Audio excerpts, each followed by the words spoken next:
everyone, my name is Quinn, my pronouns are they, them, and welcome to my channel, Lucid Moons. Today I am doing the mid-year tarot tag that was started by Chanel Days, so I will link their video down below, definitely check it out. And basically I'm going to be answering some prompts about the decks that I have been working with so far this year in 2024.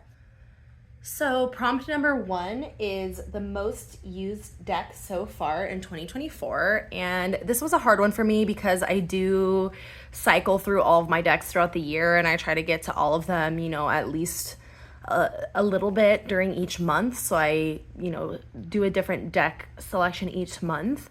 But the one that I'd probably have used the most is the Next World Tarot by Christy C. Rode.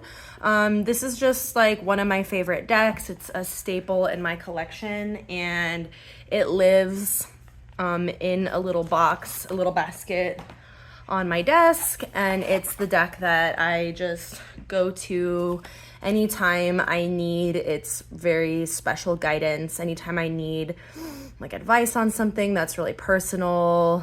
This deck just gives really beautiful and powerful messages to me. So I would say this one is always kind of my most used deck.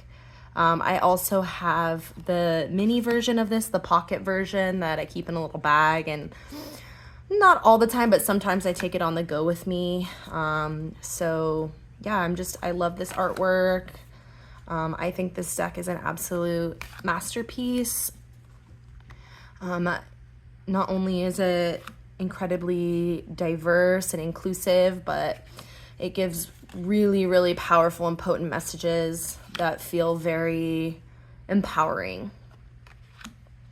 And it helps me connect to my own intuition, as well as helps me connect to, I guess, broader themes that are happening in the world.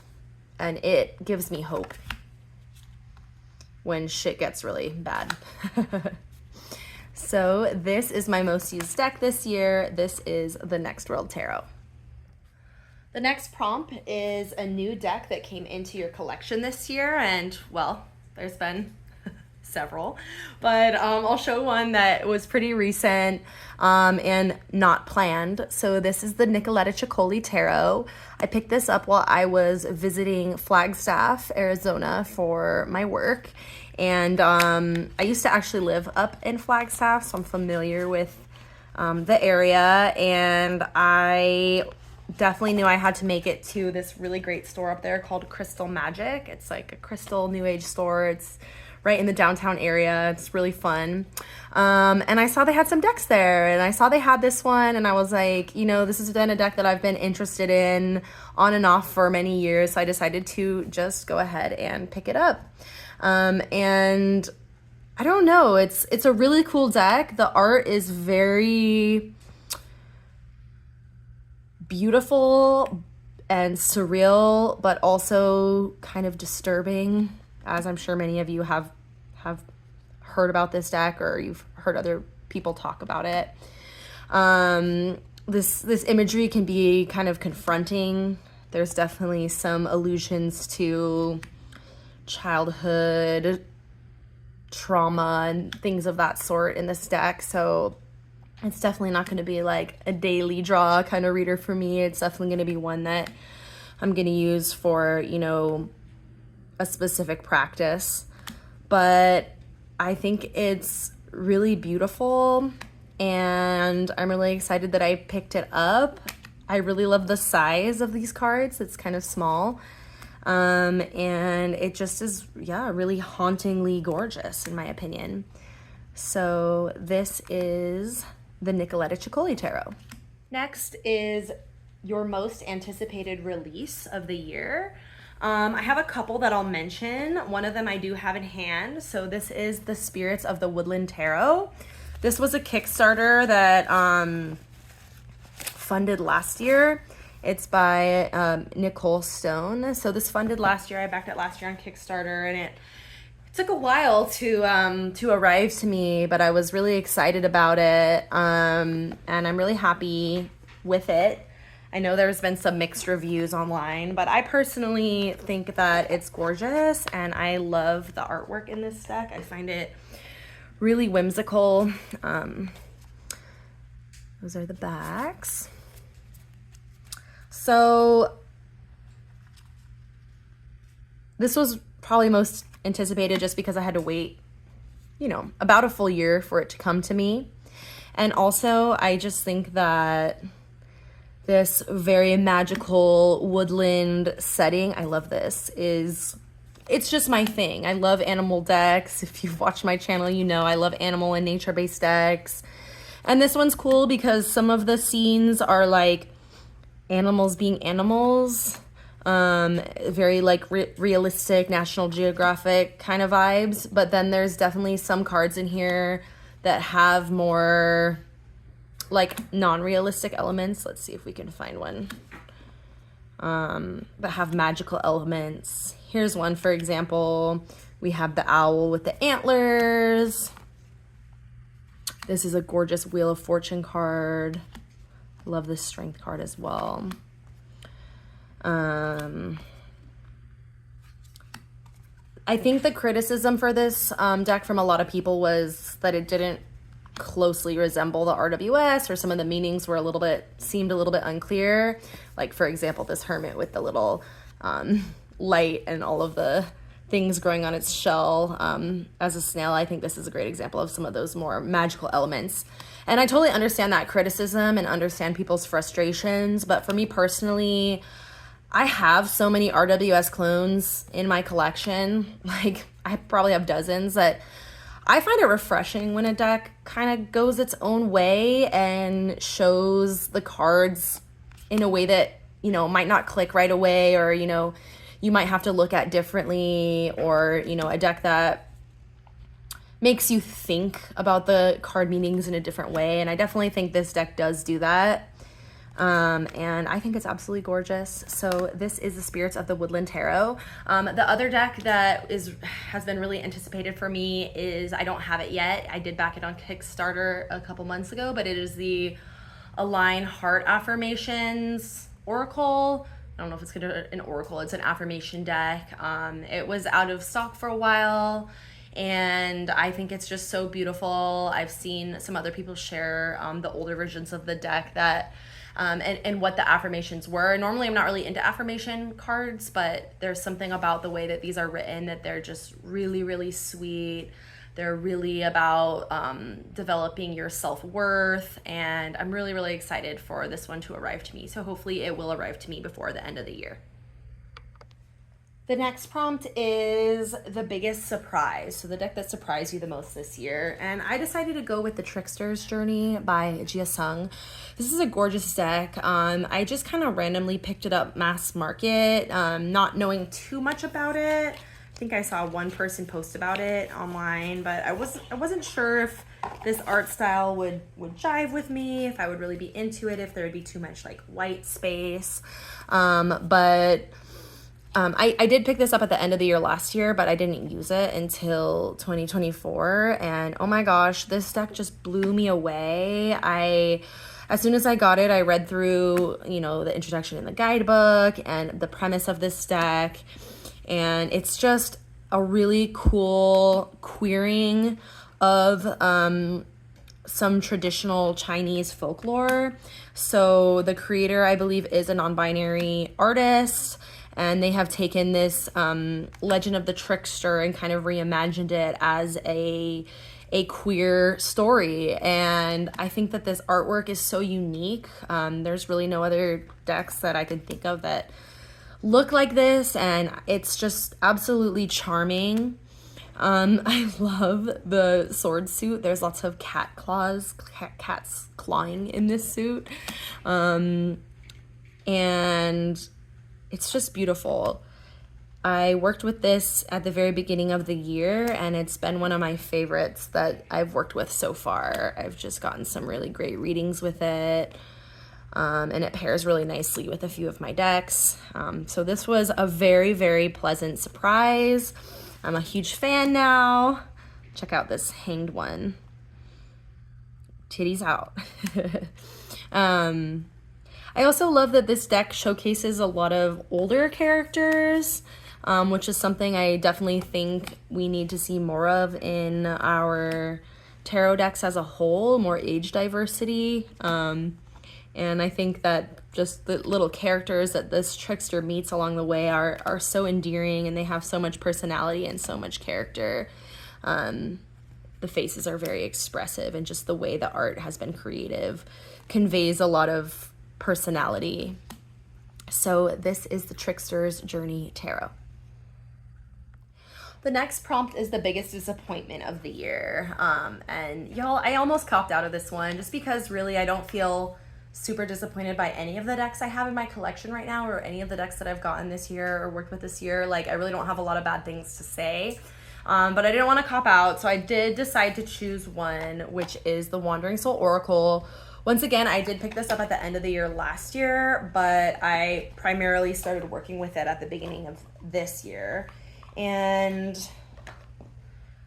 it's got really pretty foiling on the backs, gorgeous rainbow hollow edges.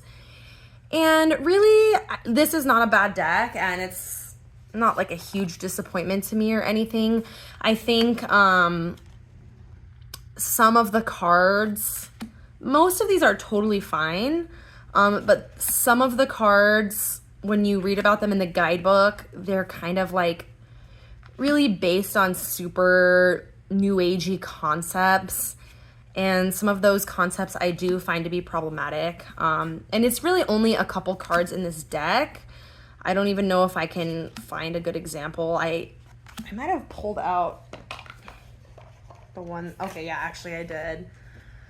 Like, this card I pulled out, it was about ancient records, and I can't remember exactly what it said in the guidebook, but it was some kind of like, you chose this life before you were born. And I take issue with that type of thinking, because it's like, oh, you have problems in your life, like you were, you know, homeless, or you've had a bad life, or you're discriminated against, or you have a certain identity. Well, actually you chose this life. Like, I don't know.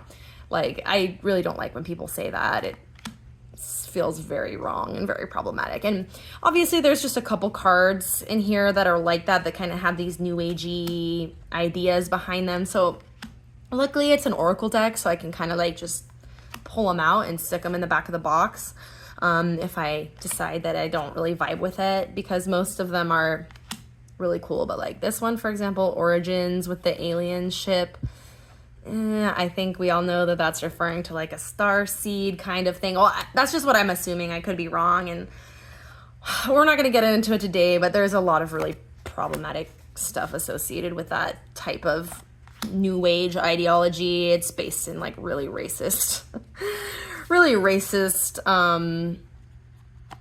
ideals. So yeah, I would say, like, you know, this is definitely kind of like a me problem, because I obviously could have watched a full walkthrough thoroughly before purchasing this deck to see if some of the cards vibed with me or not, or if it was like, you know, had some of these concepts that I disliked. But overall, I thought about maybe rehoming this one, and I might still rehome it at some point, but I'm going to give it a chance and continue to work with it, because I do really like the art. And I think most of the keywords are actually really, really great and really like interesting and expansive. So it's gonna stay for now. But I would say if I had to choose a deck that kind of disappointed me, it would definitely be this one, just for some of those kind of weird new agey things. The following prompt is your deck crush, or a deck that you are in love with. And well, there's a lot of them that I could have chosen, but I decided to go with the, oh my God, I don't know how to pronounce it. I just say L'Oeil de Lame. I don't know. I'm sure that's really wrong.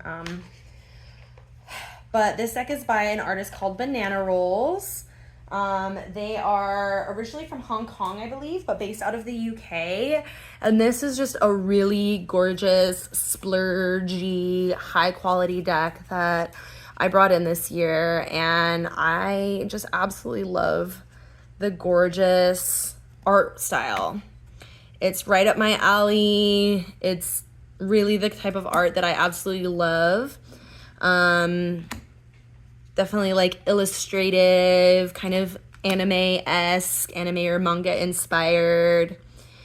I love all of these really whimsical creatures throughout the deck. I love the internal consistency with the different suits being color-coded and almost like monochromatic in terms of the court cards. And then the pips are black and white. It's very RWS based. It's pretty much an RWS clone, but it does add in some extra cards. Like, this is just absolutely stunning. And this deck is like, it's an experience with the quality of the card stock.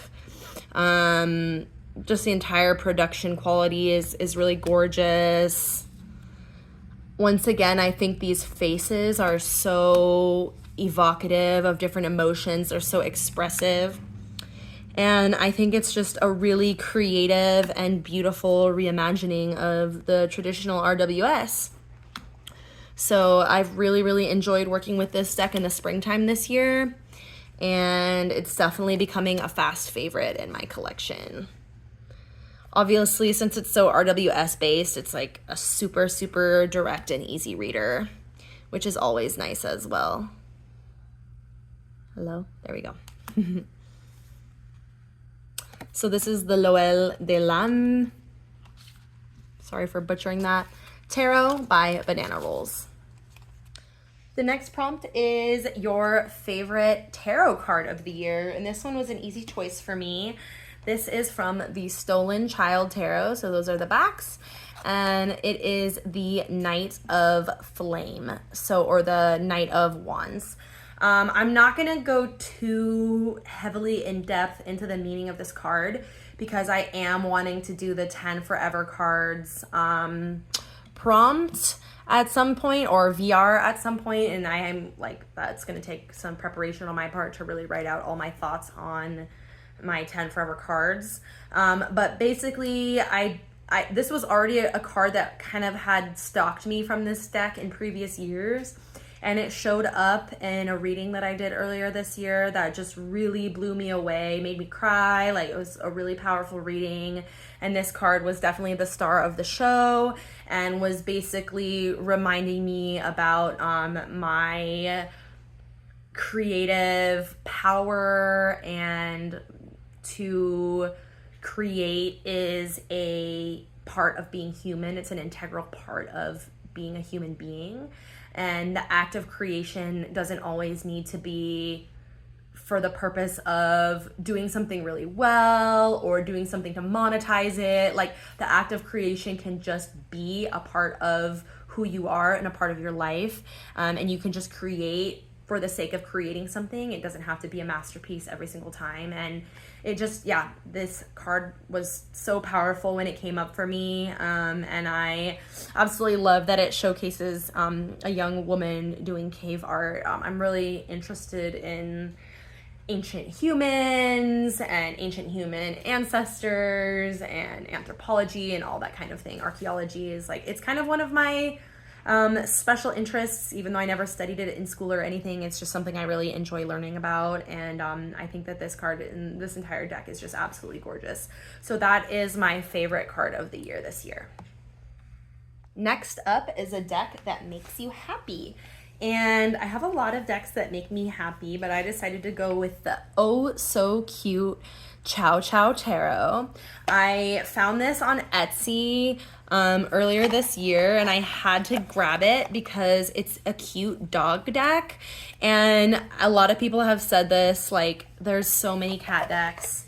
There's whimsical cat decks, there's serious cat decks, there's a lot of cute cat decks. I have one very cute cat deck, but there's just not a lot of great dog decks out there, or at least not a lot that personally speak to me. So when I saw this like super adorable doggy deck, you know, I had to snatch it up.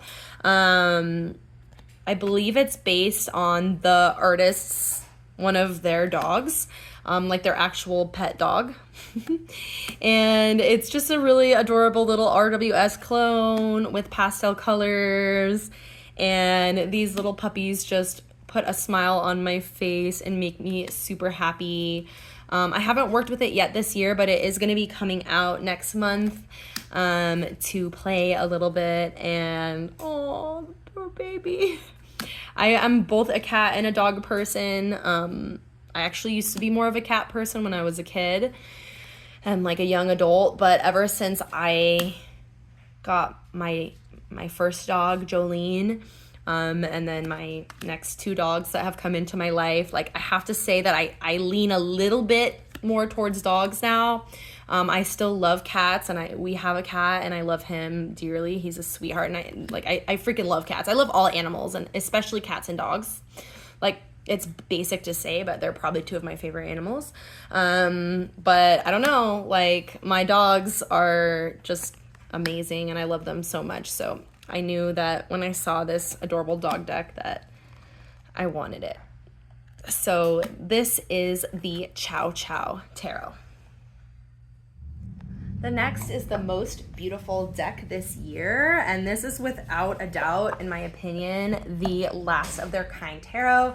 This came to me very recently. It was a Kickstarter campaign that I backed, and it showcases endangered and extinct animals. So obviously I had to get it.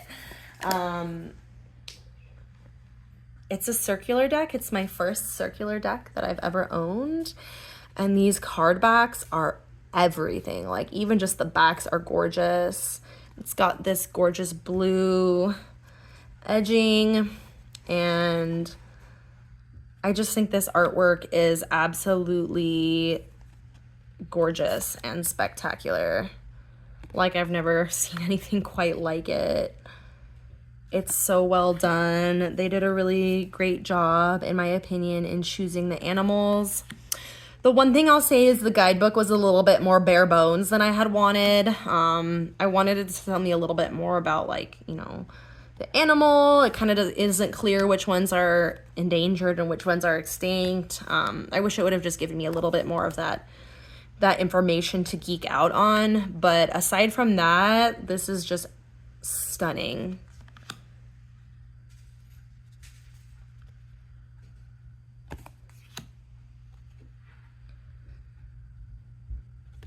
The whole point of this deck, it said in the guidebook, was to inspire us to take better care of our environment and all of the amazing and beautiful and important animals that we share this world with. So yeah, it's kind of sad, but I think it's also really unique, a really unique and a really cool concept. Look how cute this is.